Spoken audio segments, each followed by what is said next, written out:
We are back at the top of another Savage stream. I think it's a green day. I don't know, maybe just slightly green. I don't know. Let's see. Yeah, slightly green. Okay, that's good. So let's see here. Yeah, so we're back. Man, I'm like a few fire teas in, so I'm feeling pretty good. I got my fireball here, doing all right, and getting ready to talk some crypto and GPUs and all kinds of crazy stuff with you guys. You know, I mention this all the time. I only really get to talk crypto with you guys at night, right? You know, that are watching the channel. So I think that's kind of cool. You know, it's something I look forward to. So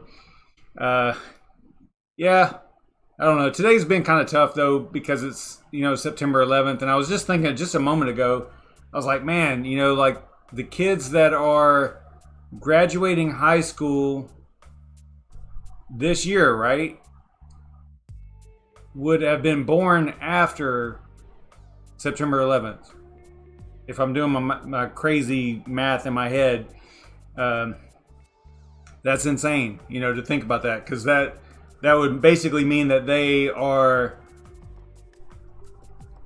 completely oblivious to it, right? You know, and I still remember, and I'm sure that most people that are watching the channel, you probably have a little bit of, you know, experience and age under you. I would assume that you all remember exactly where you were, you know, whenever that happened and everything. And I remember it like it was yesterday. So it's really tough. And man, the story I always tell everybody is, you know, I was at work whenever it happened, whenever the first plane hit, and a friend of mine, a good friend of mine, came into the office and he was ghost white. And he couldn't talk, he couldn't say anything. He just went over and turned on because I had a TV in my office. So he turned on the TV and it was always on like CNBC or, you know, Fox News or CNN or whatever, some news channel, normally CNBC, I think, because that's financial, right? So it was normally on the financial channel. So he turns that on, and of course, you know, the picture is of the first tower, the North Tower that got hit. I think it was the North Tower first.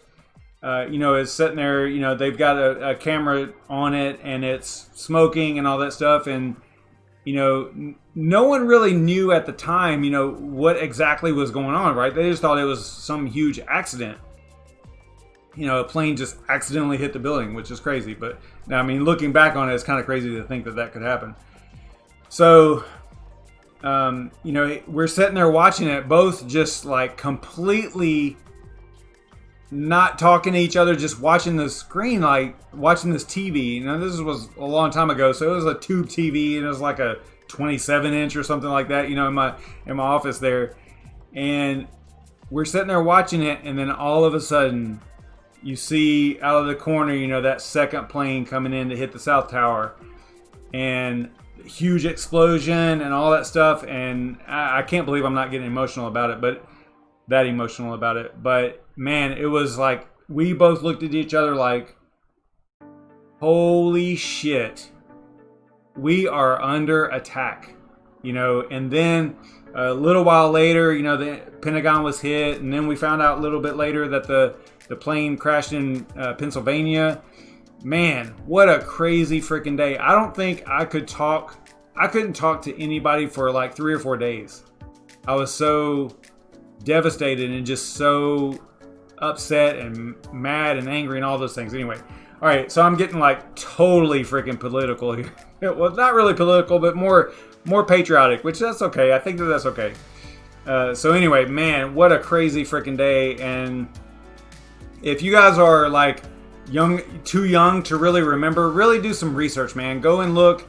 I would kind of try to steer you away from like conspiracy theories and stuff like that. Just look at, you know, like basically the news of that day, I think would be ideal. Like look at broadcasters, you know, different channels and stuff whenever it was going on, because it was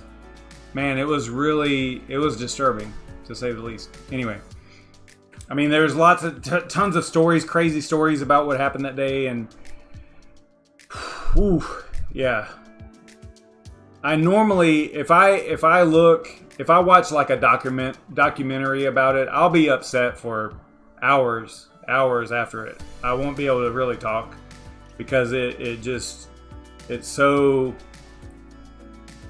disturbing and devastating and all that. It's really hard. It's really hard. But what I saw today was kind of weird.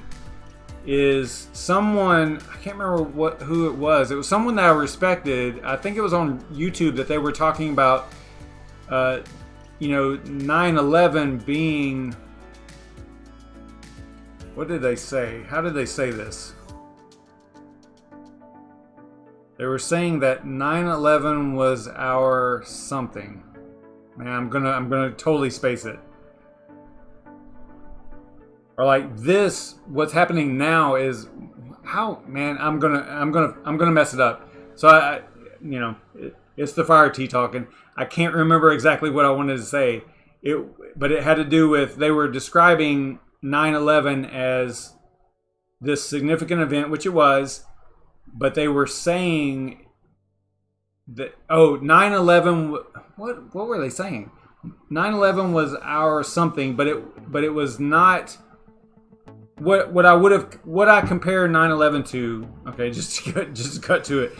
9/11 to me compares to Pearl Harbor, right? There was something else in between there that happened that this person was referring to. It was like our 9/11, our something, but it was really small compared to like Pearl Harbor, because 9/11, in my opinion, was, as important as Pearl Harbor for sure. World War II and all that. So I don't know. Anyway, all right. I don't want to talk about politics. I don't want to talk about war. I don't want to talk about 9/11. None of that stuff anymore. Let's talk about some crypto, because that's what you guys came here for. So sorry for the diversion there, but I think it is kind of important to at least bring it up and talk about it a little bit, because it is 9/11. So it is what it is. Yeah, I really like Fridays, other than 9/11 Friday, because we can just chill and have some drinks and talk some crypto. Like I said earlier, you guys are the only ones that I really get to talk to about crypto every day. So I really look forward to it. So let's talk about it. All right. I do want to point out, I don't know if I don't know if Bitcoin Jake is in here. I don't see him really chatting over here just yet. I did comment on his video. I thought maybe he would show up, but I want to point out that little thing down there in the bottom left-hand corner there is something that he created for the streamer software, which is OBS, Streamlabs OBS, Open Broadcasting System, I think is what it stands for. So it's like the software that, there you go. There's Bitcoin Jake. I see him over there. So he created this. I think it ended up being CSS, but it was Java or something like that before. Anyway, it's a plugin that you can use inside of OBS to actually, if you go to Cointree, you can see it down there, bottom left-hand corner. If you go to Cointree, which is COINTR.EE, okay, it looks like this. Then you can actually send me, all right, and the reason I'm bringing this up, you guys know I don't really like hyping up or even mentioning donations or anything like that, but YouTube takes about 33% after all the fees and all that stuff of every super chat. So if you send me $1 super chat, YouTube keeps 33 cents of that. Now that doesn't sound like a lot whenever you first think about it, but extrapolate that, right? So let's say it's $10. $3 of that, $3.33 of that is given to YouTube. So this is kind of like a way around that, right? So if you want to donate and have something show up here, I'm going to actually eventually have like a board back here where if someone super chats, I'll just write their name up there, their YouTube name, and so it'll like be up there on the board. I think that might be something kind of cool. I have a light on it and stuff like that. I haven't received the board yet, so we'll see how it turns out. But I think that might be something kind of cool, because like if you super chat, I have to get up and walk over there and like bend over my chair here and try to write your name up there. So I think it might be kind of cool. I don't know. You guys tell me what you think in the comments or in the chat or whatever. So cool stuff. You know, Bitcoin Jake, awesome dude, longtime subscriber, love the guy, watch his videos all the time. He does these r Reddit Bitcoin talk, or Bitcoin the Bitcoin channel on Reddit, I guess. I don't know what you call it, but anyway, he does the top 10 from the last 24 hours. So if you want to stay on top of what's going on Bitcoin Reddit without actually going to Reddit, which is like a cesspool over there these days, then just watch his videos, because he kind of like breaks down the top 10. So it's kind of cool. So it keeps me informed of what's going on over there without actually going there. So I like that. No, I don't mean that kind of bend over. I'm just saying that there's a chair here. I don't know if you can kind of see it, but there's like, what are these called? Like, what is that called? I'm thinking. It is like, I can't remember the name of them.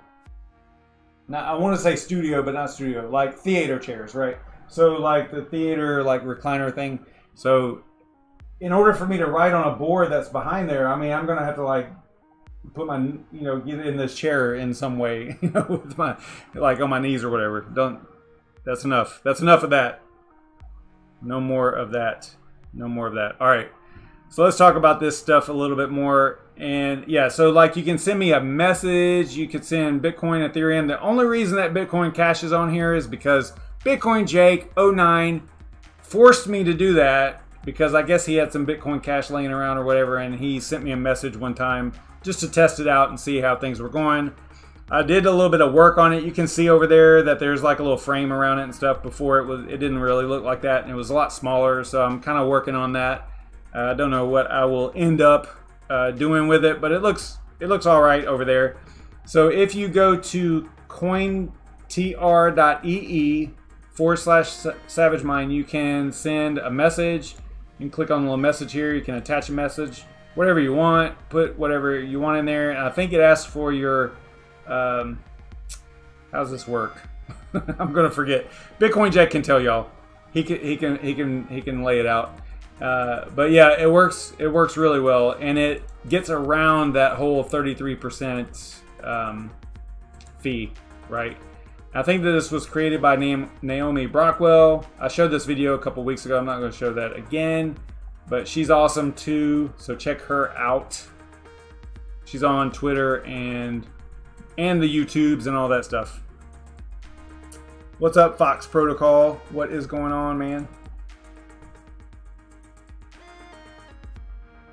All right, so last night, let me just move forward. I'm going to get past all that, knees on the chair thing that we had going on there. So last night we were talking about new GPUs, and there was a tweet by Life of a Miner, I believe, that said that he was informed that the 3080, the new RTX 3080 from NVIDIA, was going to be able to get 115 mega hash per second on Ethash. Okay, so I guess that maybe got a girl, Christy Minahan, saw that tweet, and she tweeted out something saying, okay, this is the way this works. This is not, the 3080 probably will not get to 115 because it deals with, it's based on bandwidth, memory bandwidth, and clock speeds and all that stuff that happens inside the computing elements of the GPU.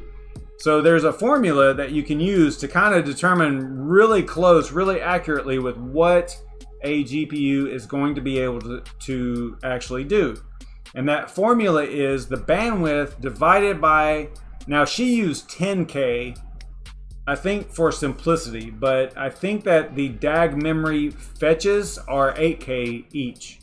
So if you divide the memory bandwidth by the DAG memory fetched per hash, which is 8K, I believe it's still 8K, then you can come up with the theoretical hash rate. And I think that's what she did, but I think she used 10 just to make it simple, right, for the division.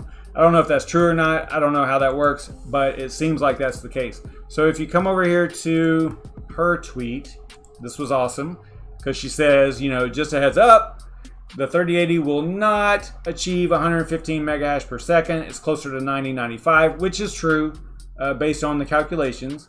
The RTX 3090 will achieve 111 at plus 500 megahertz memory clock.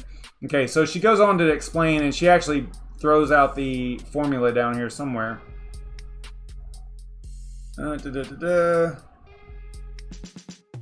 Yeah, right here. Memory bandwidth divided by 10. See, she used 10 here. I don't know if maybe something has changed with the Ethereum calculation, but I think that that's just for simplicity because I think it's actually 8K. So anyway, I haven't asked her, I haven't talked to her about it, but maybe I'll find out why she used 10 there. You know, clearly she's way smarter than me, so you know, I do think that it's probably just for simplicity of the calculations. So then you're looking at, you know, some information here. You know, even with 10% improvement, you know, through mining or driver or mining software or the miners themselves or the drivers, you know, you're looking at 104 for the RTX 3080. So this kind of like completely, almost completely negates everything that I was saying last night because, you know, I was pretty hyped about 115 megahertz per second for the 3080 was pretty significant. That's huge. So now it's not that much, right? I mean, even at a 10% improvement, you're looking at 104.5. That's still good. Don't get me wrong. 15% is looking at 109, which is awesome. You know, and then she brings up the reference, you know, for all the bandwidth for each model. So it looks like the 3090 is maybe going to have 3 different models. That's what it looks like here. You know, and different memory clocks, same memory bus, but then because of the clock times the bus, you know, you're going to have different bandwidths, right? I've got a delay. I don't have a delay. Stream delay is extremely long. That's interesting. I don't have a delay set, I don't think.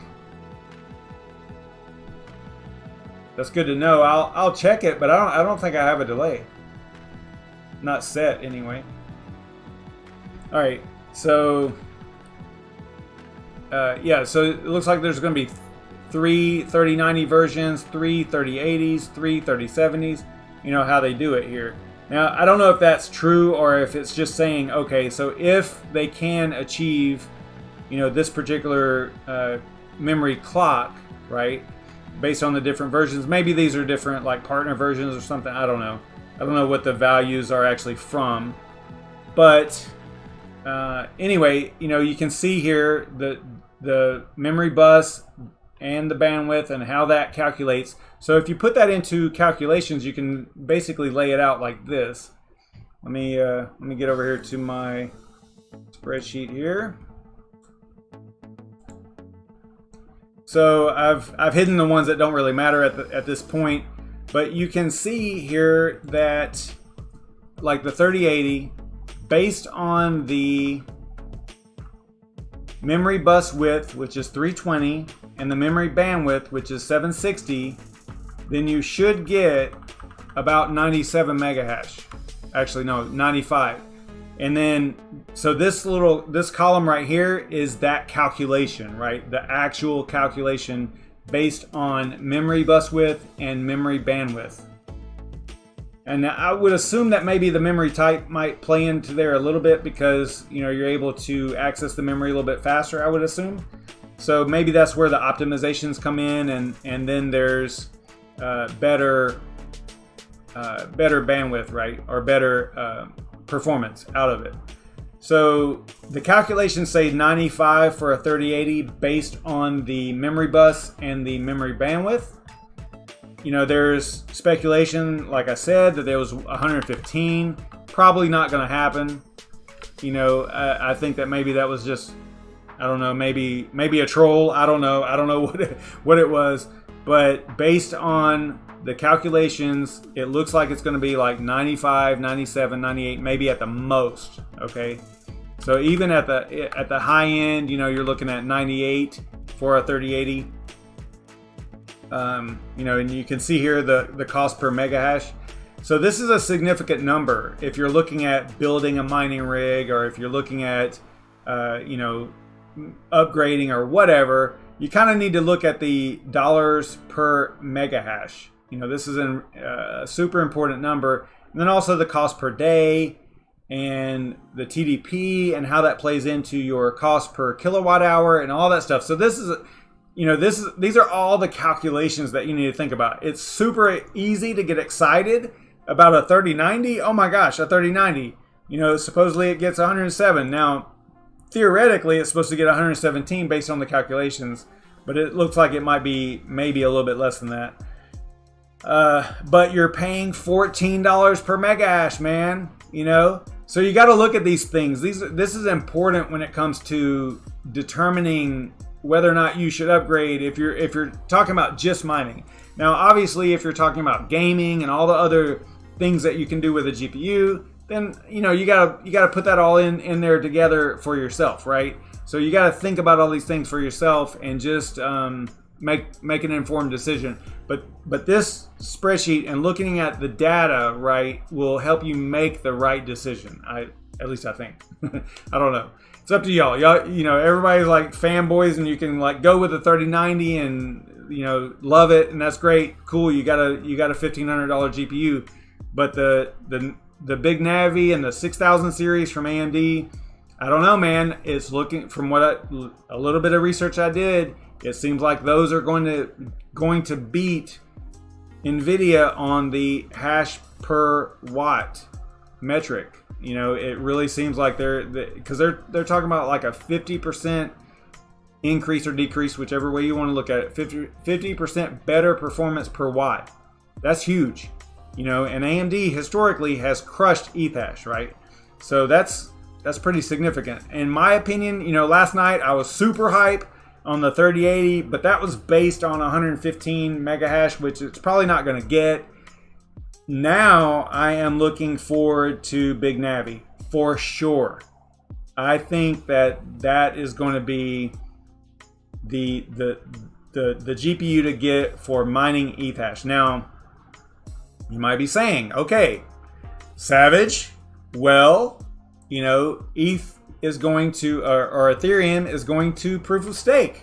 Well, check this out. So, and I said this last night. I think I mentioned this last night. Let me see here. I think I mentioned this last night that we would probably get at least a year. I think I said at least a year last night off of new. I'm going to keep going through the same ones here. Off of the new GPUs, right? And I want to say that there was somebody in here that mentioned 2.0 by, good grief, where's it at? All right, hang on. I'm drinking too much. Let's see if I can find it.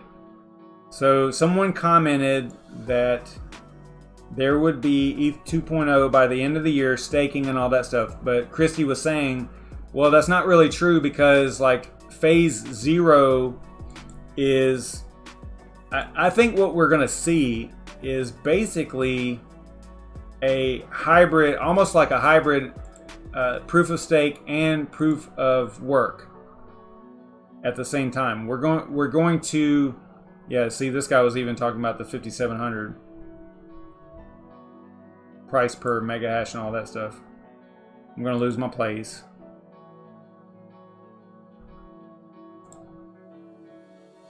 Now I can't find it. Where was that at?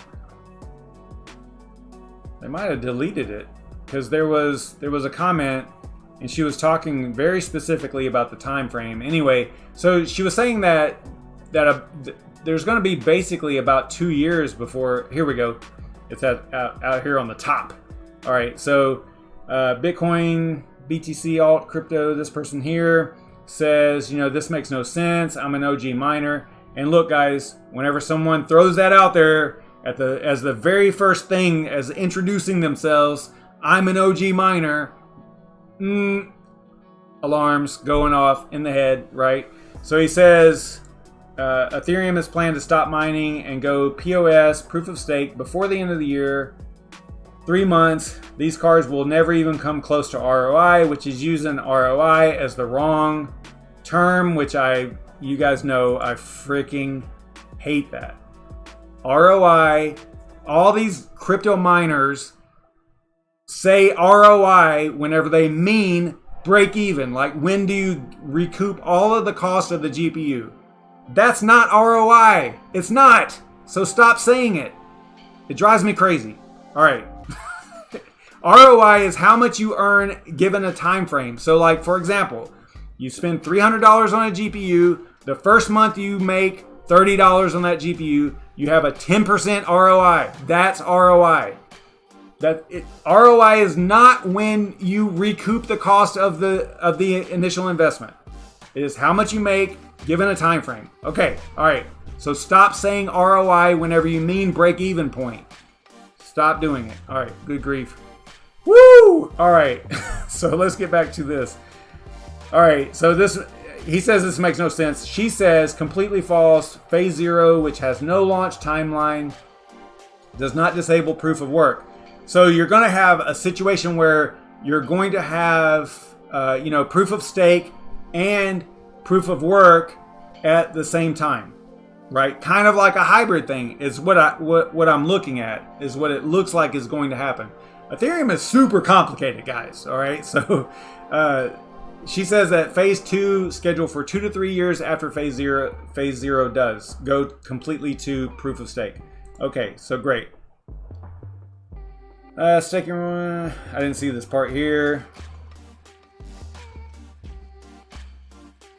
All right, so you can see, long story short, just to cut to the chase, it looks like if you were to build, like, let's say you were going to build a 6000 series or a 3080 rig today, you'll probably recoup that cost as long as the value or the mining rewards stay high, and as long as DeFi stays high on the Ethereum network.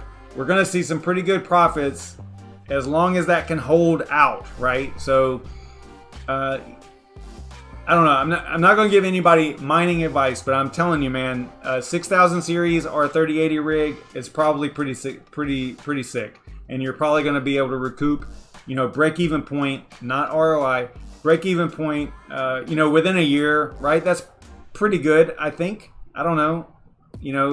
There in 2017, it was like 3 or 4 months you could recoup and break even. I don't think we're going to get there anymore. I don't think that that's going to ever happen again. I think that we're probably looking at, if you can do it within a year, okay, so, and whenever you're talking about the break-even point, you got to also think about resale value too, because that's part of the calculation, okay? So after a year, you've recouped the initial investment, but you've actually made progress because you can sell those GPUs for whatever at the time, and that's even more to your, would that be ROI? No, that would be like an additional addition to the break-even point, I guess you could say. I don't know. Yeah, anyway. So, all right, guys, I am done. It is 10:01. I think that